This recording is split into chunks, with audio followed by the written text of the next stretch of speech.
सभापति जी, अभी पिछले दिनों केरल की आवाज उठी आशा बहुओं की, और इसी तरह के हालात पूरे देश के अंदर हैं। अगर हम केवल उत्तर प्रदेश की बात करें सभापति जी, तो आशा बहुएं अकेले 4 लाख इनको केवल रजिस्ट्रेशन के लिए 2,000 रुपए मिलते हैं और 600 रुपए पर केस मिलते हैं। रोजगार सेवक लगभग 40,000 केवल 8850 रुपए। शिक्षा मित्र 1,48,000 इनका मानदेय केवल 10,000। आंगनबाड़ी शाखाएं और उनकी आंगनबाड़ी कार्यकर्ती लगभग 7.5 लाख और इनको मानदेय मिलता है केवल 5,000 और 2700। इसी तरह से अनुदेशक लगभग 40,000, मानदेय केवल 8700। इसी तरह से पंचायत सहायक लगभग 40,000, मानदेय केवल 5,000। इसी तरह से रसोईया 3,76,796 और मानदेय केवल 2,000। ग्रामीण चौकीदारों की अलग समस्या।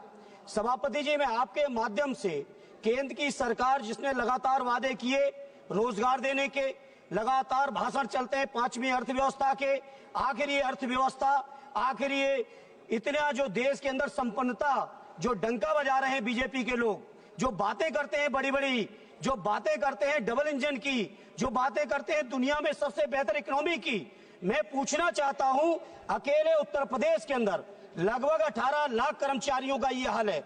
अगर इसी रेशियो में देखेंगे तो पूरे देश के अंदर लगभग 1 करोड़ से भी ज्यादा कर्मचारियों की दुर्दशा है।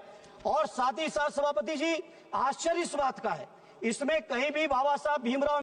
लोकसभा सदन में फिर से एक बार आंगनवाड़ी सेविका सहायिका आशा ममता रसोईया जीविका शिक्षा मित्र की गूंजी आवाज कि आंगनवाड़ी सेविका सहायिका आशा ममता रसोईया जीविका शिक्षा मित्र होंगे अस्थायी कर्मी, सरकारी कर्मचारी वेतनमान। जी नमस्कार, मैं सविता कुमारी यादव। आप भारतवर्ष की तमाम आंगनवाड़ी सेविका सहायिका बहनों का आपका अपना यूट्यूब चैनल सविता कुमारी यादव में हार्दिक स्वागत करती हूँ, नंदन करती हूँ, अभिनंदन करती हूँ। बहनों, आपको बताते चले कि ये खबर सीधा लोकसभा सदन से आ रही है, जहां पर उत्तर प्रदेश आजमगढ़ के सपा सांसद माननीय धर्मेंद्र यादव जी लोकसभा सदन में आंगनवाड़ी सेविका सहायिका आशा ममता रसोईया जीविका रात्रि प्रहरी सभी का आवाज उठाए हैं। यूं कहा जाए तो वो है यूपी के आजमगढ़ सपा सांसद, लेकिन उन्होंने भारतवर्ष की ऑल इंडिया पर जो शिक्षा मित्र है, आशा ममता रसोईया है, आंगनवाड़ी सेविका सहायिका है, यूं कहे संविदा कर्मी की आवाज उठाए हैं। उनका कहना है कि सभी लोग से काम तो बड़े पैमाने पे लिया जाता है, जोर शोर से लिया जाता है, लेकिन इन लोगों का मानदेय मात्र 1,000 रुपए से 5-7 हजार रुपए तक ही है। शिक्षा मित्र का भी 10,000 ही रुपए है। इन लोगों को सरकारी कर्मचारी का दर्जा दिया जाना चाहिए। अब जो सत्ता पक्ष में बैठे हुए महानुभाव है, किसी भी राज्य के मुख्यमंत्री हैं या हमारे देश के माननीय प्रधानमंत्री जी हैं, इन लोगों को कुछ भी दिखाई नहीं दे रहा है। काम कराने के लिए सभी कर्मी याद आ जाते हैं, लेकिन दाम देने के लिए इन लोगों को ये कर्मचारी दिखाई नहीं देते हैं। ये लोग बंधुआ मजदूर हो जाते हैं। जी हाँ, आपने बिल्कुल सही सुना। सत्ता का नशा इस कदर चढ़ जाता है कि कामकाजी महिलाएं इनको दूर दूर तक दिखाई नहीं देती हैं। आप लोगों को मैंने कई बार पहले भी बताई थी कि आंगनवाड़ी सेविका सहायिका एक ऐसी कार्यकर्ता है जो सभी विभाग का जिम्मा उठा रखी है। कोई भी योजना चलाई जाए, कोई भी अभियान चलाया जाए, आंगनवाड़ी कार्यकर्ता के बिना वो सफल नहीं होगा। ये सभी विभाग के कर्मचारी को, पदाधिकारी को भी पता है।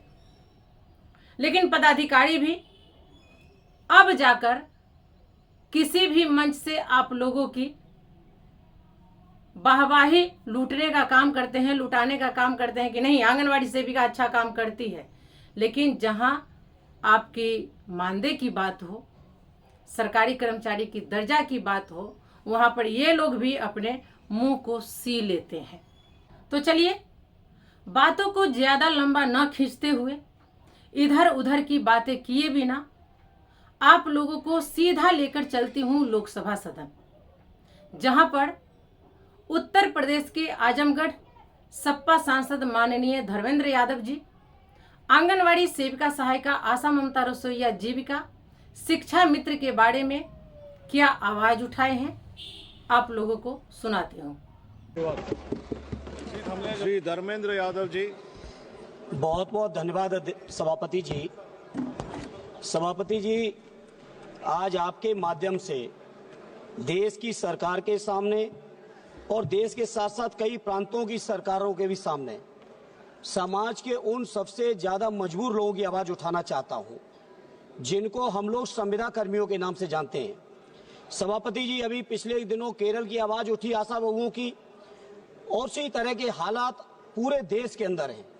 अगर हम केवल उत्तर प्रदेश की बात करें सभापति जी, तो आशा बहुएं अकेले 4 लाख इनको केवल रजिस्ट्रेशन के लिए 2,000 रुपए मिलते हैं और 600 रुपए पर केस मिलते हैं।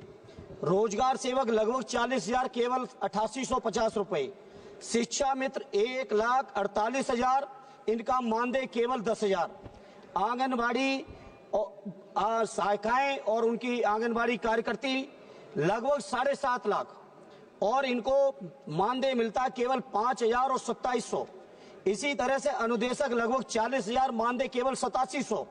इसी तरह से पंचायत सहायक लगभग 40,000, मानदेय केवल 5,000। इसी तरह से रसोईया 3,76,796 और मानदेय केवल 2,000। ग्रामीण चौकीदारों की अलग समस्या। सभापति जी, मैं आपके माध्यम से केंद्र की सरकार जिसने लगातार वादे किए रोजगार देने के, लगातार भाषण चलते हैं 5वीं अर्थव्यवस्था के, आखिर ये अर्थव्यवस्था, आखिर ये इतना जो देश के अंदर संपन्नता जो डंका बजा रहे हैं बीजेपी के लोग, जो बातें करते हैं बड़ी बड़ी, जो बातें करते हैं डबल इंजन की, जो बातें करते हैं दुनिया में सबसे बेहतर इकोनॉमी की। मैं पूछना चाहता हूं, अकेले उत्तर प्रदेश के अंदर लगभग 18 लाख कर्मचारियों का ये हाल है। अगर इसी रेशियो में देखेंगे तो पूरे देश के अंदर लगभग 1 करोड़ से भी ज्यादा कर्मचारियों की दुर्दशा है। और साथ ही साथ सभापति जी, आश्चर्य इस बात का है, इसमें कहीं भी बाबा साहब भीमराव अंबेडकर जी के बनाए हुए संविधान में जो हमें रिजर्वेशन मिलना चाहिए दलित भाइयों को, जो रिजर्वेशन मिलना चाहिए पिछड़ों को, कहीं उसका कोई प्रावधान नहीं है। दिन नित नए षड्यंत्र, कैसे रिजर्वेशन को खत्म करें।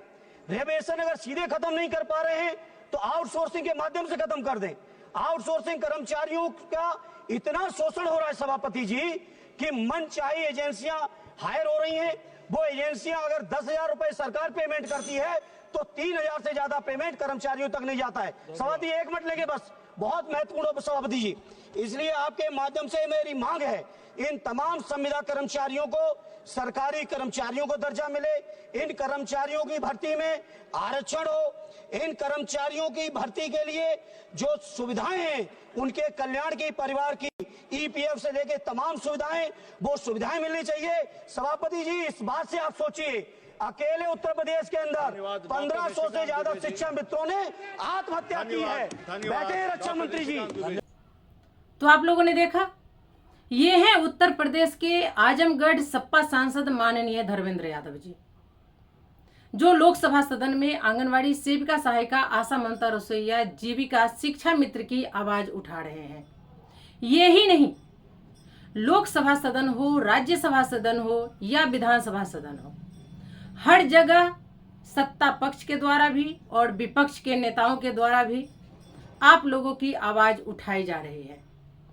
लेकिन जिनको मानदेय बढ़ोतरी करनी है या सरकारी कर्मचारी का दर्जा देना है, उनके मुख से एक बार भी हम तमाम आंगनवाड़ी सेविका सहायिका आशा ममता रसोईया जीविका शिक्षा मित्र के बारे में चू तक नहीं शब्द जाता है। वो लोग हमेशा हम लोगों का वोट बैंक के लिए इस्तेमाल करते हैं। जैसे ही वोट बैंक की राजनीति खत्म, हम लोगों को भी वो जैसे ठंडे बस्ते में डाल दिया जाता है, ये समझकर हमको छोड़ देते हैं। काम लेने के लिए हम आंगनवाड़ी सेविका सहायिका आशा ममता रसोईया जीविका शिक्षा मित्र सब जो है इनको दिखाई देते हैं, लेकिन दाम देने के वक्त हम लोग बंधुआ मजदूर हो जाते हैं, समाज सेविका हो जाते हैं। तो चलिए, हमारा वीडियो आपको कैसा लगा एक कमेंट कर जरूर बताएंगे। आज के वीडियो में फिलहाल इतना ही, फिर मिलते हैं अगले वीडियो में कुछ और नई जानकारियों के साथ। तब तक के लिए आप हमें विदा दीजिए। नमस्कार।